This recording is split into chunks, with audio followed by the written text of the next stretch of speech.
Moving on to the next speaker, it's my pleasure to present Alexander Panchenko,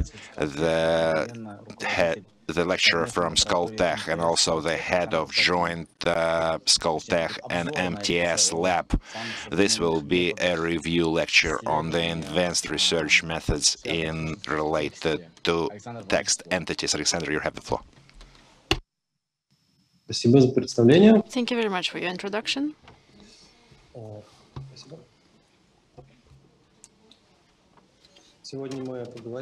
Today we're going to speak about technologies related to interrelating entities, and this lecture will be, we will speak about general architecture of all modern solutions, to relate named entities, how today's solutions based on neural networks, how they can be compared against classic solutions, and what applications there are for this technology. And then we'll go to the next steps in research in this area. So this presentation is based on research overview that was done together with colleagues from Skoltech and Hamburg. Around 176 citations are there in this presentation. Of course, in my speech, I'm not going to speak about all works and technical details. I would like to give you a general framework, a general approach, a general vision of how such systems are structured. And then, if you're interested in this subject, you can go to this research, this report, and get more details on this. So the knowledge base mentioned before in this session, it is obvious that in today's NLP approaches, they are very important. Briefly, I will remind you that knowledge bases are repositories of information about the named entities and the links between them.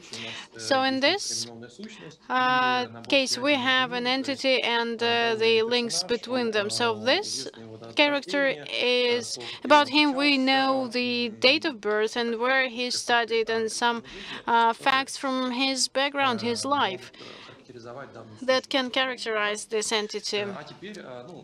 And now let's have a look at motivation of the tasks of linked entities, why we're tackling these tasks at all. For instance, let's think about a problem. You want to create a system that can respond to such questions. Find all mentionings of references to named entities that are players, NBA players, retired players last month in the news with a net income of more than $1 billion US. So how can we tackle this problem? We have a knowledge base containing information on all NBA players and also on who earns how much. We can find information about Michael Jordan and filter him by income and ensure that his income is more than 1 billion, and then calculate how many times he and similar players were mentioned in the news. But we will face the multi-sense nature of these named entities. There are other Michael Jordans. One of them is an inventor of LDA and also a sportsman, and a number of other Michael Jordan, where you cannot make the calculation we plan to. We just can calculate a lot of other Michael Jordans. So the technology of linked entities can tackle this problem, and it links contacts and entries in the knowledge base.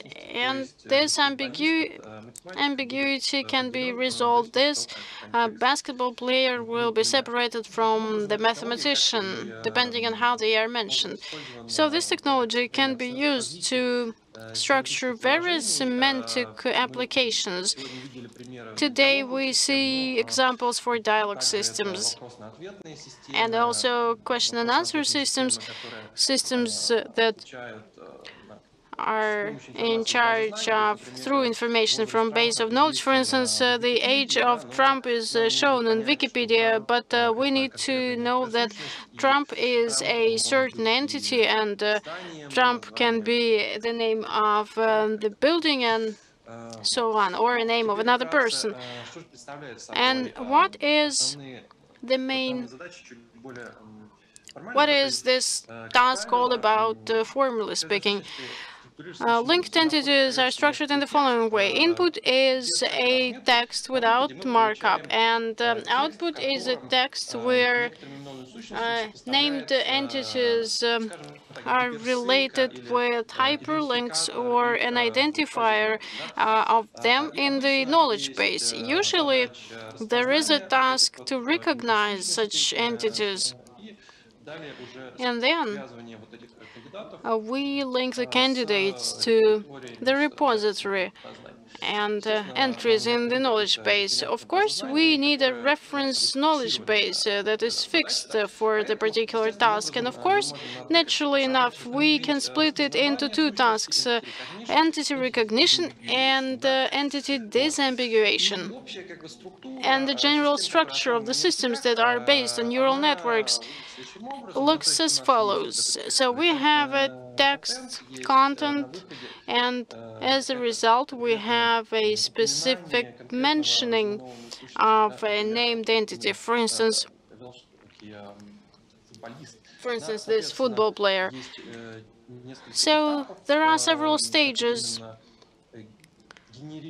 generating candidates from input text, then coding, mentioning these candidates, and then the next stage is entity encoder from the point of view of knowledge base for entities, and then ranking.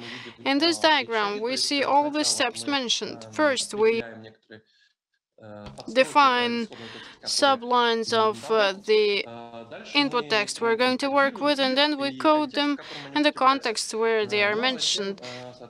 And then a number of candidates is found in the knowledge base, and then we rank the candidates. And then we will look into all the stages in more details. First generation of candidates. So it can look as follows. We have a number of mentions, lines, and for every mention, for instance, Big Blue is a text line. We need to compare named entities, named entities from knowledge base that can probably be linked. And this means that in knowledge base, we can have 1 million or 1 billion entities. For instance, in commercially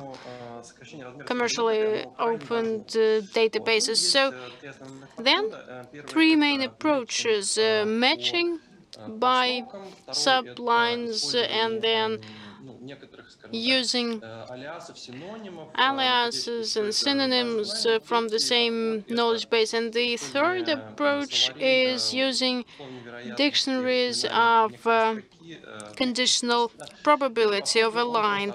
So first approach is based on sublines. If we have mentioned Big Blue, we will try and find all entities in the base where Big Blue is mentioned. The second approach is based on the following. We have a disambiguation page in Wikipedia where we see that, for instance, Lux is the same as Los Angeles airport, and thus we just use the dictionary for alias. And probability, prior probability, where we use a web page in order to take information from hyperlinks. And we know that IBM in this context means a specific URL, and we set the structural probability of the fact for IBM and what probability it might have in this page. The next stage is coding dimensions. We have a context, text context, and as a result, we should have a vector representation of such context. Of course, we use standard coders popular in NLP. Initially, those were CNN architecture based, and then recurrent network, and then self-attention based for language models. And then we have encoder of entities, and that's what we saw from the previous speaker presentation. We have entities in the knowledge base, and we need to relate them to a vector, shell embeddings, for instance, or more advanced like GCN or approaches we saw from the previous presentation. The main idea is that the main thing is to generate a space where we have some topology and entities are grouped effectively. And there are various means to use and generate such vector representation of entities. We can use text,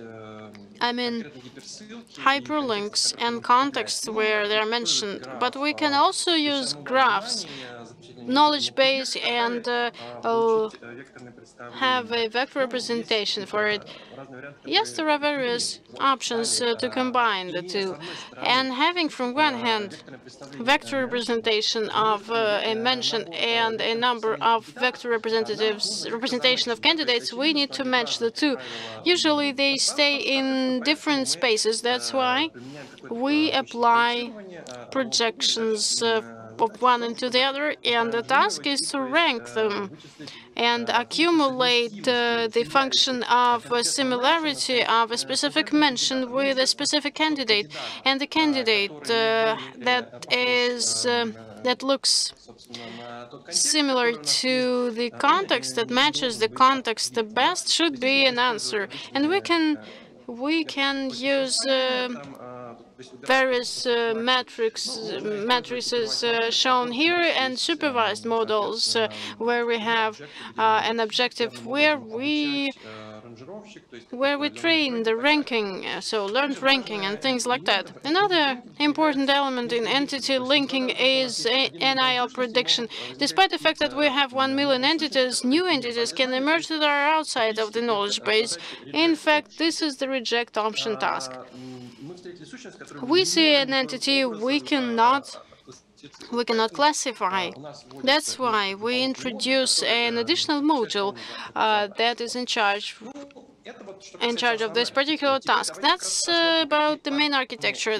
Now let's have a look at the important specificities that are outside of this picture, end-to-end approach. So we have a text as an input, and we, as an output, have a number of entities. So we do not split the whole thing into two components. Yes, this is very convenient and very cool, but this is a more complicated approach, since we need more data to learn. Another important difference is that we have global architecture. For instance, when we have not one entity mentioned in the text, but all of them, and we have information on previously named entities to name other entities in the text. From local disambiguation, we go to global one for many entities. And here, we need to mention that if you look at various modules, you can have a zoo of what people have done. As for encoders, with time we can see that BERT approaches are used widely and some other, but there is no balance in how candidates are generated. So they use, sometimes they use global naming, sometimes they don't, and you can see that within the framework of this, in this framework, they use various approaches. But what is even is quality. We can say that quality is improving more than plus 10 percentage points on the main data set, AIJ. So classic approaches not based on deep learning, if we compare against them, we see real improvement. And then application. Classical application of entity linking is to take text, find entities in this, and then calculate and highlight them, and also extract the relations and use it in question-answer systems. This was the case before neural networks, but a new approach is in the following. The system of entity linking is a neural network, and other NLP systems are neural networks, and we can combine various networks. We can combine loss and other models and things that are done through entity linking.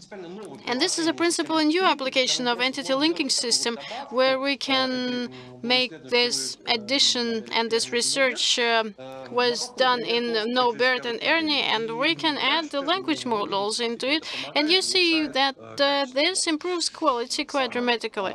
Summary: if you want to use entity linking, use neural network methods for this. If you create a system based on neural networks, please remember that there are 4 important blocks: generation candidate, mention context encoding, entity encoding, and entity ranking.